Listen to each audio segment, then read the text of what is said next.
Oi pessoas, meu nome é Vitória e você está no canal A Teoria das Laranjas. E hoje eu vim falar com vocês sobre os livros que eu li no mês de março. Eu quero começar falando que eu vou separar os livros dos quadrinhos que eu li. Então se você quer ver os quadrinhos que eu li no mês de março, você vai ter que esperar mais um pouco. Eu não sei qual vídeo vai sair primeiro, mas enfim.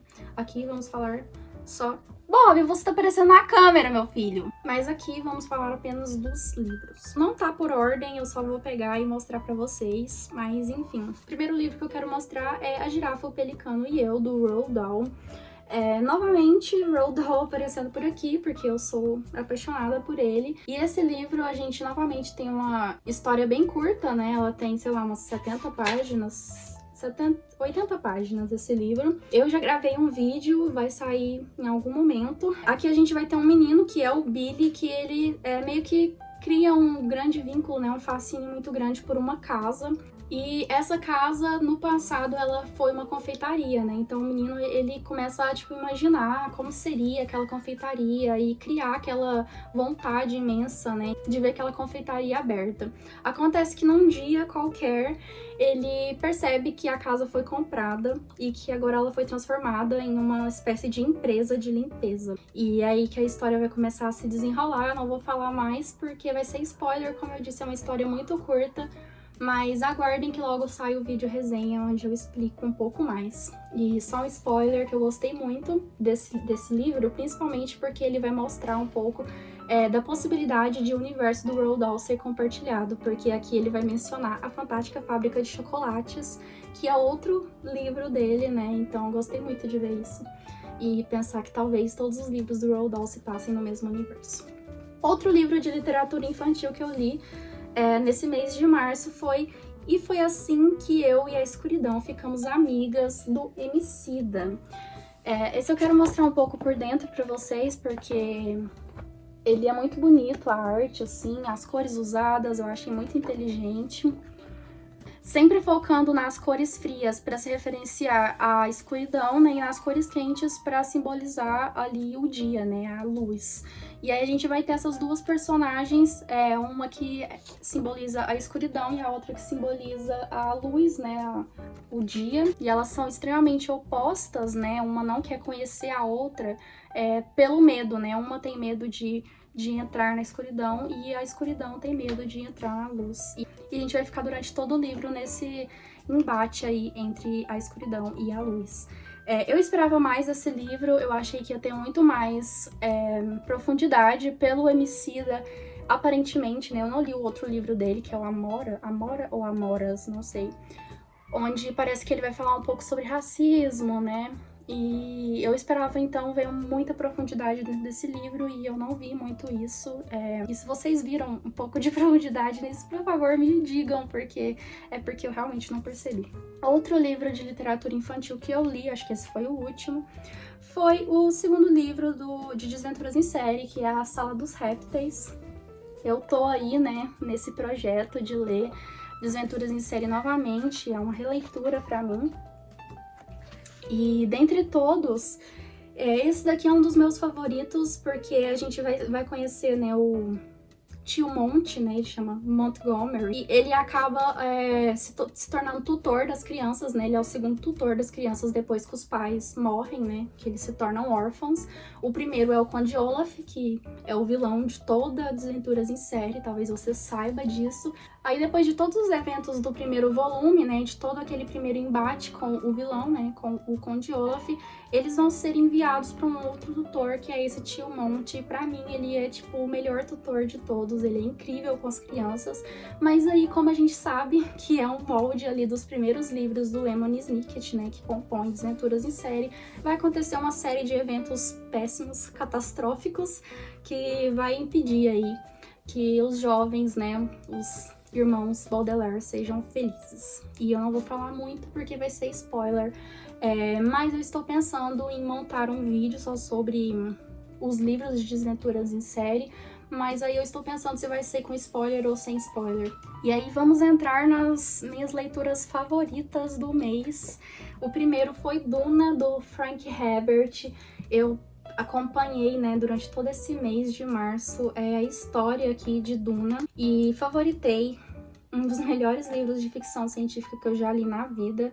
E aqui a gente vai acompanhar o Paul, que ele mora num planeta que se chama Caladan, se eu não me engano. E o pai do Paul, ele é um duque. Então, eles são uma família de muito prestígio ali dentro do universo, né? Acaba que o pai do Paul, ele recebe, né? Ele ganha um planeta de presente, assim, pra ele governar, né? Ganha do imperador, que é Arrakis. Ou como ele ficou mais conhecido, né? Duna, por ele ser um planeta cheio de dunas, cheio de deserto, que não tem água e etc. Acontece que o Paul, ele é logo ali no início do livro confrontado, né? Por uma mulher que ela é uma Bene Gesserit, eu não sei se é esse o nome, porque é difícil. É que essas mulheres, elas são treinadas para serem muito sensitivas e para conseguir fazer... Elas têm alguns dons, sabe? Elas são até chamadas de bruxas dentro da história. Elas conseguem saber um pouco do futuro, elas conseguem manipular as pessoas, né? Persuadir as pessoas. Enfim, essa mulher, né? Essa Bene Gesserit, que eu nunca sei falar o nome, ela vai confrontar ele e vai dizer pra ele que existe uma profecia sobre uma pessoa, né? Um homem, que ele vai ter poderes extraordinários e vai ter o poder de mudar muitas coisas naquele universo. Então a gente vai acompanhar o Paul durante esse momento que ele vai pra Arrakis, né? Vai sair do seu planeta maravilhoso, cheio de água, e entrar em Arrakis, e tudo que ele vai encontrar por lá, né? E durante esse processo aí de a gente descobrir quem é verdadeiramente o Paul e todas as coisas que se unem a essa profecia, né? Eu gostei muito porque eu acho que o autor, ele foi genial nas partes ambientais mesmo, de construir esse universo e de explicar tão perfeitamente pra gente, né? Como que um planeta chega nesse ponto, né? De se tornar árido e quase inabitável, como é Arrakis. E eu quero gravar um vídeo só sobre esse livro, falando um pouco mais das minhas experiências e dessas questões, porque é um livro muito profundo, não vai dar pra, tipo, falar, vou gastar muito tempo pra falar aqui. Mas então aguardem que vamos falar mais sobre Duna, mas saibam que foi um dos melhores livros que eu já li na vida, assim. Outro livro que eu li, que eu favoritei esse mês, foi o novo lançamento do meu mestre Stephen King, o Depois. Gente, eu tô num nível de amor pelo Stephen King que eu tô começando a ficar psicótica e ser essas loucas que compram os livros na pré-venda. Vocês sabem que é um absurdo, né? Você comprar livros na pré-venda. Pois é. Mas eu cheguei nesse ponto. E o que você pode esperar desse livro? É um livro curto, ele é quase uma novela. A princípio eu achei que ele fosse uma novela, mas eu acho que ele é um pouco longo para ser uma novela. Mas ele não chega a 200 páginas, tem 190 páginas. Então você não precisa esperar grandes profundidades dentro desse livro, porque é muito curto, né? E pra quem já conhece a escrita do Stephen King, sabe que ele é muito devagador na sua escrita. Ele é muito apegado, né, às descrições. Então você não precisa esperar grandes coisas dentro desse livro aqui. Mas ainda assim a gente tem umas coisas interessantes. Aqui a gente vai acompanhar o James, né? Que ele é uma criança. O legal desse livro é que ele vai ser contado meio que de trás pra frente, assim. Não exatamente. É porque o James, ele já é adulto. E foi uma primeira coisa que eu me identifiquei, porque o James, ele tem a minha idade, ele tem 22 anos, gente, eu adorei isso. E ele vai contar tudo o que aconteceu antes com ele. Então aí a gente já vem em toda a história do título do livro, né? Por que se chama Depois. É porque ele vai fazer uma espécie de comparação do que aconteceu antes e de como isso refletiu no depois dele, que é o presente, né? Que é onde ele está. E o James, ele consegue falar com os mortos, ele vê os mortos. E vai ser muito interessante a gente acompanhar essa relação do James com os mortos e a gente entender como que esse universo vai funcionar, né? Porque tem algumas peculiaridades esses mortos. Primeiro que, segundo James, esses mortos, eles não ficam ali visíveis por muitos dias, né? Tipo, dura ali 3 dias a 1 semana, mais ou menos. E segundo James, a voz desses mortos, ela vai diminuindo, né, de volume, até chegar a um ponto de que ele não consegue mais ouvir esses mortos. Então, quanto mais cedo ele se relacionar com essa pessoa, né, ele estar em contato com essa pessoa logo ali após a morte dela, mais ele vai conseguir conversar com ela, né? Então, acho interessante essa relação que o Stephen King vai criar, né, para dizer como que vai funcionar o mundo dos mortos ali dentro do universo dele. Em determinado momento, o James, ele vai entrar em contato com uma situação que ele não vai poder recusar. Acontece que a mãe dele, ela tem uma relação com uma policial, né? E essa policial vai procurar o James em um determinado momento para que ele tente desvendar todo um rolê ali de uma bomba de um terrorista. O terrorista acabou de morrer, né? Se eu não me engano, ele se suicida.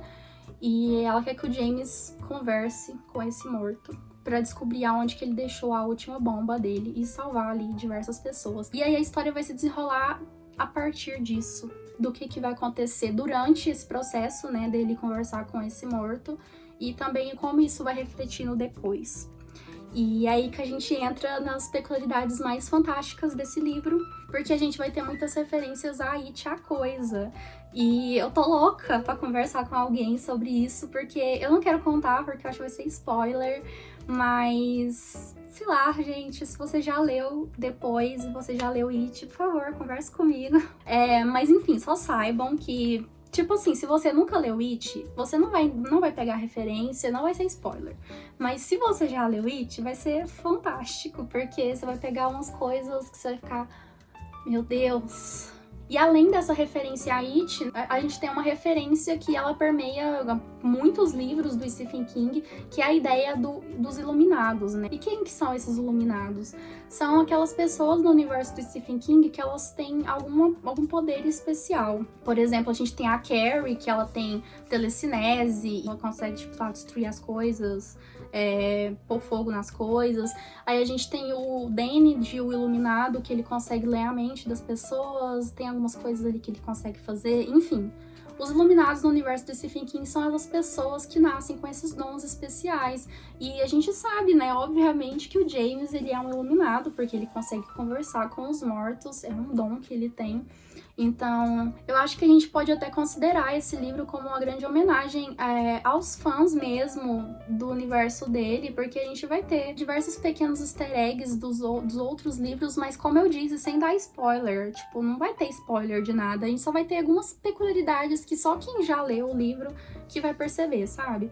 Então, se você nunca leu nada do Stephen King, eu recomendo super esse livro, porque ele não é um livro de terror. Eu achei que é uma história de suspense em alguns momentos, drama em muitos momentos, e só em pequenos momentos bem pontuais que a coisa vai ficar um pouco esquisita, porque o James, ele vê o morto, né, a pessoa que tá morta, da mesma forma que ela morreu.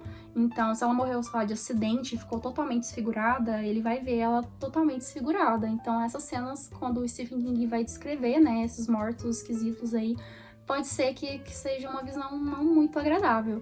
Mas, no geral, não é um livro de terror. Então, se você nunca leu o Stephen King, quer conhecer a narrativa dele e não quer se arriscar pelos livros longos, eu recomendo esse, porque ele é bem curtinho e é uma delícia. Eu favoritei, gente, é muito bom.